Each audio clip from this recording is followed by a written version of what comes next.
Hello friends, my name is Jitendra Chaudhary and I welcome all of you to Prep IAS. Friends, बचपन से ही मुझे Hollywood की sci-fi फिल्में देखने का बहुत शौक हुआ करता था, जैसे स्टार वॉर्स, स्टार ट्रैक और फिर में जैसे आपका इंटरस्टेलर, और आई एम श्योर कि आपको भी इस तरह का शौक रहा होगा। तो आज मैं इस टॉपिक के जरिए एक ऐसे ही इशू के बारे में बात करने वाला हूं जो आपको लगेगा कि ये किसी हॉलीवुड की साई-फाई फिल्म का ही एक टॉपिक है। मैं बात करने वाला हूं स्टार लिंक के बारे में। देखिए, स्टार्स को हम लोग लिंक नहीं कर रहे हैं, हम लोग जो है इस दुनिया में अलग अलग जो है रीजन्स को लिंक कर रहे हैं थ्रू इंटरनेट। तो आज मैं इसी टॉपिक के बारे में आपसे बात करने वाला हूं, लेकिन उससे पहले जो है इस पर्सन के बारे में बात करना बहुत ज़रूरी है जिनका नाम है इलोन मस्क, और currently he is one of the richest person of the world. अब ये सेकंड और फर्स्ट की दौड़ में जो है अमेजोन के जो सीईओ हैं मिस्टर जेफ बेजोस, उनसे आगे पीछे इनकी दौड़ लगती रहती है। तो इनके मन में एक आइडिया आया कि जो है हम इंसानों की एक कॉलोनी जो है मार्स यानी कि मंगल ग्रह के ऊपर बसाएंगे। इनके मन में ये एक आइडिया आया और इसके लिए जो है इन्होंने कंपनी स्टार्ट की, जिस कंपनी का नाम है स्पेस एक्स। तो स्पेस एक्स इनकी एक कंपनी है जिसका एकमात्र एक मोटिव ये है कि हम लोगों को एक कॉलोनी जो है इंसानों की वो मार्स के ऊपर एस्टेब्लिश करनी है। लेकिन अब आपको देखे सोच के ही लग रहा होगा कि ये कोई कमर्शियल पर्पज़ तो नहीं है इसका, कि ऐसा कोई पैसा बनाने वाला कोई ऐसा जिसका पर्पज़ नहीं है। सो फंडिंग इसके लिए एक बहुत बड़ी प्रॉब्लम है। तो इतने बड़े प्रोजेक्ट के लिए फंडिंग कहाँ से आएगा? देखिए, कुछ ना कुछ तो कंपनी इधर उधर से इन्वेस्ट करती रहती हैं, लेकिन इतने बड़े प्रोजेक्ट के लिए बहुत सारा पैसा चाहिए। तो फंडिंग के लिए इन्होंने क्या किया, ताकि इस प्रोजेक्ट के लिए फंडिंग अच्छे से हो सके, इसके लिए इन्होंने एक अलग से कंपनी एस्टेब्लिश की जिसका नाम है स्टारलिंक। दोस्तों, स्टारलिंक का मेन पर्पज़ ये है कि स्पेस एक्स के जो भी फ्यूचर में प्रोजेक्ट होंगे उनकी फंडिंग की जा सके। मतलब कहने का ये है कि सबके सेंटर में जो है वो मार्स पे कॉलोनी बसाने का ही आइडिया है। अब आपको ये आइडिया है ना बहुत फिल्मी लग रहा होगा, लेकिन ऐसा नहीं है दोस्तों। ये आइडिया बहुत ही प्रैक्टिकल है और इस प्रैक्टिकल आइडिया पे इलोन मस्क और इनकी जो कंपनी है स्पेस एक्स वो बहुत बड़े पैमाने पे काम भी कर रही है। और इस आइडिया के लिए जो पैसा आएगा वो या तो इधर उधर कंपनी से थोड़ा बहुत आएगा, लेकिन मेजरली जो पैसा आएगा वो आएगा इनकी कंपनी स्टारलिंक के साथ। अब स्टारलिंक का मेन मोटिव क्या है? स्टारलिंक का main motive is to provide internet to rural and the mobile areas of the world.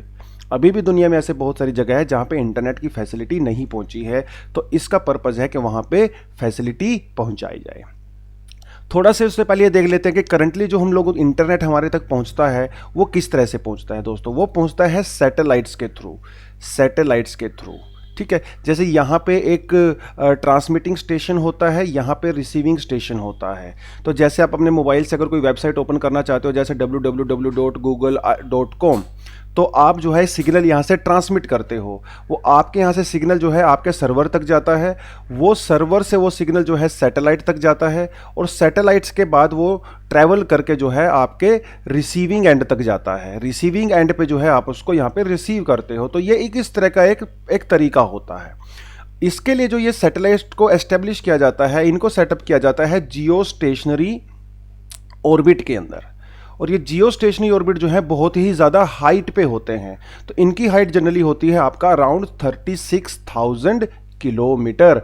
यानी कि जब आप यहाँ से सिग्नल भेजते हो तो वो सिग्नल जो है पहले 36,000 किलोमीटर ऊपर ट्रैवल करेगा अपलिंक, और फिर इतना ही डिस्टेंस वो है डाउनलिंक के लिए करेगा। अब जब इतना डिस्टेंस एक सिग्नल कवर करेगा तो डेफिनेटली जो है वहाँ पे लैग आता है। लैग मतलब जिसको कहा जाता है लेटेंसी। यानी कि जब मैं यहाँ पे कोई मैसेज टाइप करता हूँ तो अगले पर्सन तक वो मैसेज रिसीव होने में कुछ सेकंड, कुछ मिली सेकेंड्स का जो है गैप होता है। जनरली वो 500 to 600 मिली सेकेंड का जो है वो लैग हो जाता है। ठीक है, तो ये है जनरली तरीका। दूसरा तरीका ये हो सकता है कि हम लोग जो है फाइबर ऑप्टिक्स केबल का भी यूज़ करते हैं। अब फाइबर ऑप्टिक्स का मतलब ये है कि यहाँ पे जो हमारा जो सिग्नल है, यहाँ पे जो हम लोग मैसेज भेजते हैं वो लाइट की स्पीड से जाना चाहिए, लेकिन एक्चुअली में ऐसा होता नहीं। बहुत सारे सिग्नल की जो स्पीड है वो रास्ते में ही ख़त्म हो जाती है और वो स्पीड लाइट की स्पीड तक नहीं पहुँच पाती है। तो फाइबर ऑप्टिक्स में भी थोड़ा सा लैग होता है। लेकिन इस सैटेलाइट टेक्नोलॉजी को, जहाँ पे जियो स्टेशनरी सैटेलाइट होता है, इसका एक बहुत बड़ा बेनिफिट ये है कि ये अगर आपने सैटेलाइट इतनी हाइट पे एस्टेब्लिश कर दिया, सेटअप कर दिया, तो ये दुनिया का 1/3 से ज़्यादा एरिया कवर कर सकता है। तो यानी कि इसकी कवरेज बहुत ज़्यादा होती है। इसकी कवरेज बहुत ज़्यादा होती है।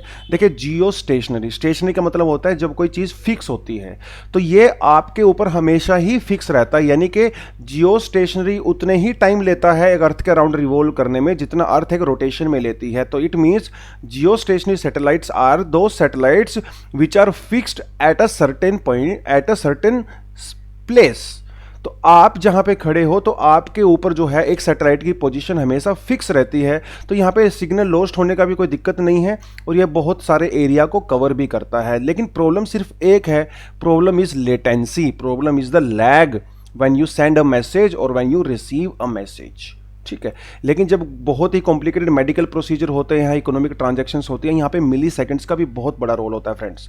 तो इस प्रॉब्लम को सोल्व करने का बहुत बढ़िया तरीका ये है कि इस सैटेलाइट की जो है हाइट कम कर दी जाए, यानी कि इसका जो है ऑल्टीट्यूड कम कर दिया जाए। अगर इस सैटेलाइट को मैं 36,000 से कम करके अगर इसको मैं 2000 या 550 किलोमीटर पे कर दूंगा, तो इसका मतलब मेरा सिग्नल रिसीव करने में और सेंड करने में मेरा टाइम बहुत सारा बच जाएगा और वो लेटेंसी कम हो जाएगी।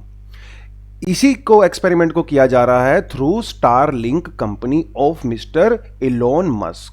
तो उन्हें इस सैटेलाइट की हाइट को कम कर दिया गया है। तो now this satellite is setup in the low earth orbit, जिसे लियो भी कहा जाता है, लो अर्थ ऑर्बिट।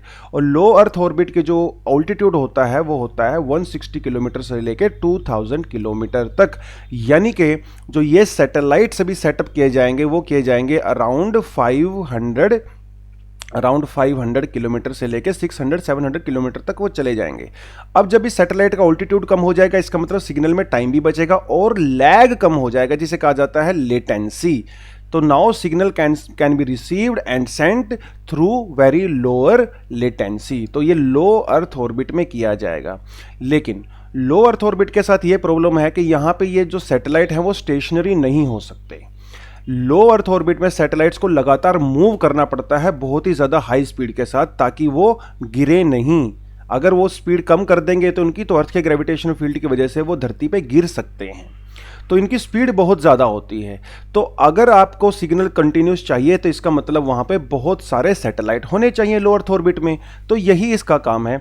तो स्टारलिंक ऐसे ही काम करता है। यहाँ पे सैटेलाइट जो है ये हमारा लो अर्थ ऑर्बिट सैटेलाइट है। आप यहाँ से जो है ग्राउंड सिग्नल से, स्टेशन से सिग्नल भेजते हो और आप यहाँ पे सिग्नल रिसीव करते हो। जैसे आपके घर में जो टीवी केबल होती है उसके लिए जो है आप एक डिश लगाते हो, तो इसी तरह की डिश आप अपने घर पर लगाई जाएगी और वो सैटेलाइट की ऊपर की तरफ जो है उसका हम लोग फेस कर देंगे, वहाँ से सिग्नल रिसीव करेगा। आपके घर में राउटर होगा, वाईफाई के थ्रू एक्सेस कर सकते हो विद लो लेटेंसी। तो यही इसका प्रिंसिपल है फ्रेंड्स। लेकिन इसके लिए जो है एक नहीं, दो नहीं, बहुत सारे सैटेलाइट आपको लो अर्थ ऑर्बिट में सेटअप करने पड़ेंगे। At least 42,000 satellites.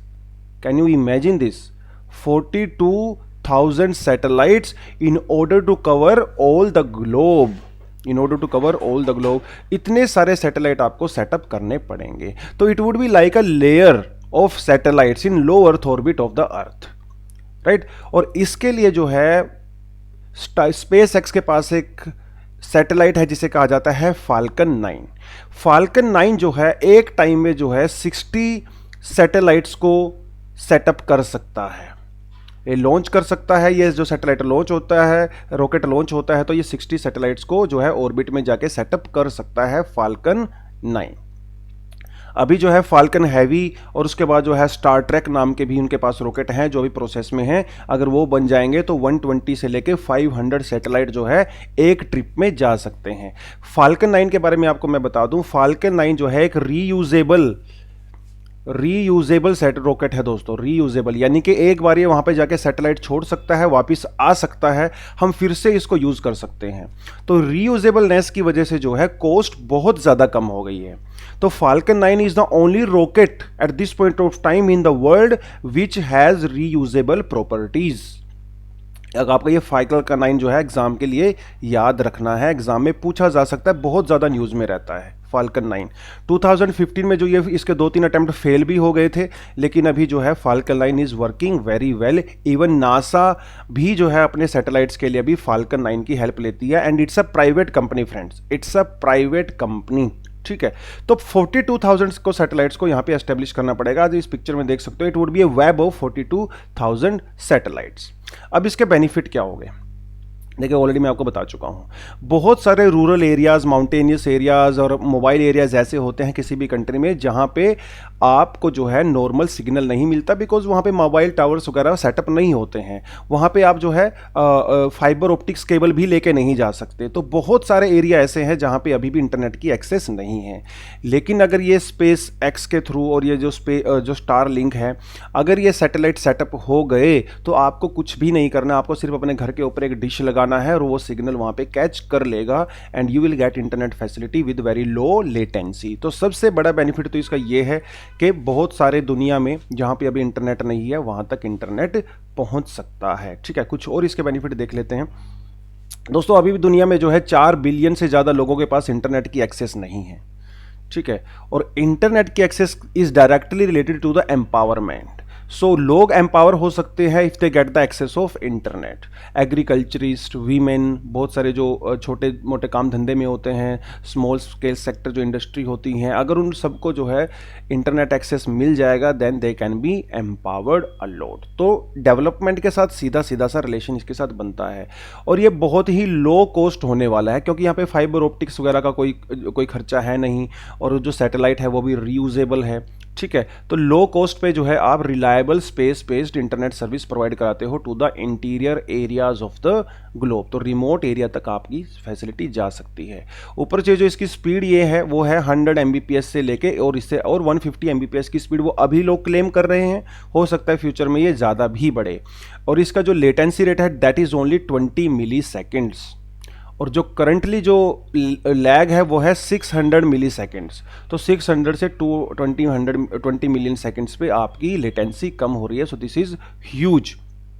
ठीक है, तो रीयूजेबल लॉन्च रॉकेट जो है वो इसरो भी जो है लॉन्च करने की कोशिश कर रहा है इसको ही, ताकि फ्यूचर में जो है हम लोग सैटेलाइट को लॉन्च करने की जो कॉस्ट को कम कर सकें दोस्तों। ठीक है, ऊपर से ऑटोनोमस कार यानी कि जो सेल्फ ड्राइविंग कार होती हैं, तो इस ग्रिड की वजह से, इस वेब की वजह से जितनी भी दुनिया में से ऑटोमेटिक कार होंगी वो जो है डायरेक्टली रिलेटेड हो सकती हैं थ्रू इंटरनेट। और इस वहाँ पे देखिए लेटेंसी का बहुत फर्क पड़ता है दोस्तों। अगर कार है, कोई सेल्फ ड्राइविंग कार है, तो उसको जो डिसीजन लेने पड़ते हैं वो मिली सेकंड्स में डिसीजन लेने पड़ते हैं। अगर कोई एक्सीडेंट हो गया या कोई सामने कुछ आ गया, कहीं एक्सीडेंट होने वाली सिचुएशन है, तो माइक्रो सेकंड्स में जो है वो डिसीजन लेने पड़ते हैं ऑटोनोमस कार को। तो यहाँ पे ज़्यादा लेटेंसी को हम लोग अफोर्ड नहीं कर सकते क्योंकि अगर लेटेंसी ज़्यादा हो गया तो एक्सीडेंट हो सकता है। तो ऑटोनोमस कार जो है फ्यूचर में उसको हम इस ग्रिड से अटैच कर सकते हैं ताकि लेटेंसी कम हो और एक्सीडेंट्स वगैरह के चांसेस बहुत ज़्यादा कम हो जाएं। इंटरनेट ऑफ थिंग्स जो है वो फ्यूचर में एक रियलिटी हो सकती है बहुत ही इंपॉर्टेंट तरीके से अगर हम इस वेब का यूज़ करें। तो आज आपके लिए एक मैं होम असाइनमेंट देने वाला हूँ। आपको क्या करना है, इंटरनेट ऑफ थिंग्स IoT के बारे में आपको पता करना है। What is this internet of things, because definitely I will also take this topic in future as well. लेकिन उससे पहले you should research on your own what is this IoT। Internet of things का मतलब friends देख ले, थोड़ा सा बता देता हूँ कि सारी की सारी जो चीज़ें हैं आपके आसपास, आपका AC, आपका फ्रिज, आपका टूथब्रश, आपका मोबाइल फ़ोन, आपकी हेल्थ, आपका घर की लाइटनिंग जो है वो सभी के सब जो है इंटरनेट से कनेक्टेड होंगे and they can talk to each other, they can communicate each other. That is the meaning of internet of things. जैसे आपने कोई अगर हेल्थ बैंड बांध रखा है अपने हाथ में और आपकी जो है पल्स जो है हार्ट बीट अगर वो कम या ज़्यादा होती है तो वो आपको जो है उस इमरजेंसी वाली सिचुएशन में वो आपकी जो घड़ी है आपके डॉक्टर तक जो है खुद ही एक मैसेज भेज देगी कि इस पर्सन की जो है हेल्थ अभी ख़राब है, तो वहाँ से आपको हेल्प मिल सकती है। तो यही है इंटरनेट ऑफ थिंग्स के बहुत सारी चीज़ें आपस में कनेक्टेड होंगी। ठीक है, तो अगर ये ग्रिड काम करता है, स्टारलिंक काम करता है, तो इस तरह की चीज़ें जो है फ्यूचर में की जा सकती हैं। लेकिन ये सब कुछ सुनने में दोस्तों अच्छा लग रहा है, लेकिन इस प्रोजेक्ट के साथ कुछ प्रॉब्लम्स भी हैं। सबसे बड़ी प्रॉब्लम तो देखिए जो डेब्रिस वाली है ना। So there would be space debris.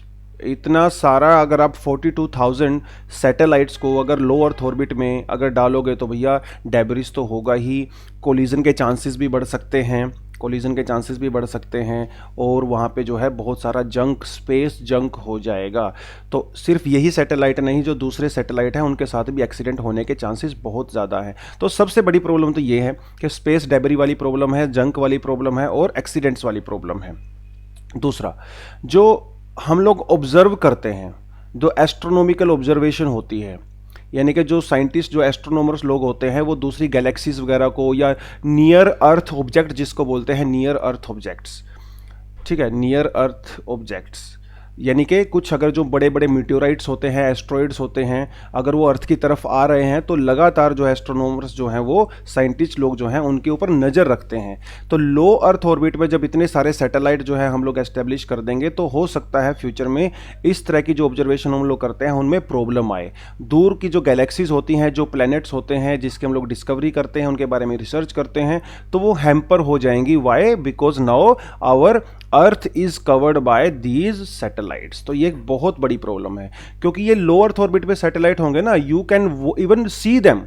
रात के समय में जो है वो जो है ब्राइटनेस होती है उनके अंदर, ठीक है, आप उनको देख सकते हो। तो जो एक्चुअल में स्टार आपको नहीं दिखेंगे फ्यूचर में, आपको जो है ये इलोन मस्क वाले जो है सैटेलाइट्स आपको नजर आएंगे। तो ये बहुत बड़ी प्रॉब्लम होती है। अगर आप कोई दूसरे प्लैनेट्स को, गैलेक्सीज को अगर आप देखना चाहते हो तो they can block your sight. तो ये एक बहुत बड़ी प्रॉब्लम है इसमें दोस्तों, बहुत बड़ी प्रॉब्लम है। दूसरा ये है क्योंकि इनकी हाइट काफ़ी कम है, तो इसका मतलब ये ज़्यादा एरिया को कवर नहीं कर सकते। तो ज़्यादा एरिया को कवर करने के लिए बहुत सारे सैटेलाइट को यहाँ पे हमको एस्टेब्लिश करना पड़ेगा, बहुत सारे एस्टेब्लिश उनको करना पड़ेगा, ठीक है। तो कोलिजन का खतरा हो सकता है।